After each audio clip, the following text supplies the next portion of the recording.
قدرت اللہ شہاب کہتے ہیں کہ ایسے ہی ایک جگہ پر میں پان خریدنے کے لیے رکتا ہوں تو علی بخش بے ساختہ کہہ اٹھتا ہے کہ ڈاکٹر صاحب کو پان پسند نہیں تھے۔ پھر وہ میری دلجوئی کے لیے کہتا ہے کہ ہاں حقہ خوب پیتے تھے۔ اپنا اپنا شوق ہے، پان کا ہو یا حقے کا۔ شیخو پورہ سے گزرتے ہوئے اسے پھر علامہ اقبال کی بات یاد آ جاتی ہے کہ وہ کہتے ہیں کہ مساجد کے آگے اتنا رش نہیں ہے جتنا سینما گھروں کے سامنے ہے۔ اسی طرح وہ یہ بھی بتاتے ہیں کہ ایک ڈاکٹر صاحب کے ایک مرید یہاں تھے، میں ان کے ساتھ یہاں آیا تھا، انہوں نے جب ہماری دعوت کی تھی، اور پھر آہستہ آہستہ وہ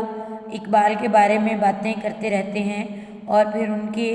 آخری وقت کے بارے میں بتاتے ہیں کہ کیسے اچانک ان کی طبیعت خراب ہو گئی اور کیسے وہ مجھے زیادہ تر ٹائم اپنے پاس رہنے کا کہتے تھے، اور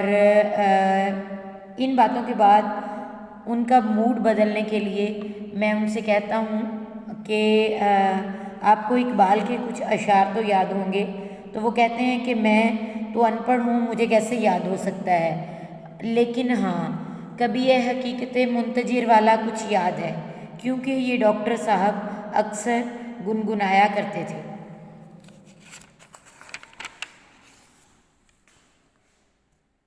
پھر وہ بتاتے ہیں کہ ڈاکٹر صاحب کی ایک بات یہ تھی کہ ان کے گردن کے پچھلے پٹھوں میں کچھ مسئلہ تھا، اس وجہ سے ان کو کبھی کبھی جھٹکا لگتا، اور ایسے موقع پر انہوں نے مجھے کہا تھا کہ میں ان کی گردن کو زور زور سے دباؤں، اس لیے وہ مجھے اپنے قریب ہی سلایا کرتے تھے۔ ڈاکٹر صاحب کے گھریلو حالات کا تذکرہ کرتے ہوئے علی بخش کہتے ہیں کہ وہ ان کے گھر کا سارا خرچ میرے پاس ہی ہوتا تھا، اور وہ مجھے کہا کرتے تھے کہ ضرورت کے مطابق خرچ ضرور کیا کرو، لیکن میں ان کے روپے کی بچت کرنا چاہتا تھا، اس لیے کبھی کبھار سفر کے دوران کھانا نہیں کھاتا تھا، لیکن اس بات پر وہ مجھ سے ناراض ہو جاتے۔ جب ان کی بیوی کا انتقال ہوا تو انہوں نے کہا کہ وہ بچوں کی دیکھ بھال کے لیے ایک آیا رکھنا چاہتے ہیں۔ ایسے حالات میں بہت سارے لوگوں نے خطوط لکھے، ایک بی بی نے تو یہ تک لکھ دیا کہ میں ڈاکٹر صاحب سے شادی کرنا چاہتی ہوں،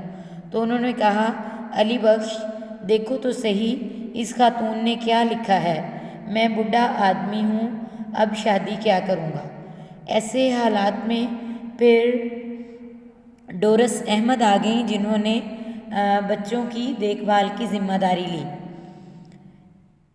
ایٹ دا اینڈ قدرت اللہ شہاب بتاتے ہیں کہ میں نے سبق کی اس کو زمین لے کر دینے کی ذمہ داری اپنے ایک مجسٹریٹ کے سپرد کی، جس نے کہا کہ اگر ہم علامہ اقبال کے ملازم کا کام نہیں کر سکتے تو ہمارے اتنے بڑے عہدے پر ہونے کا کوئی فائدہ نہیں۔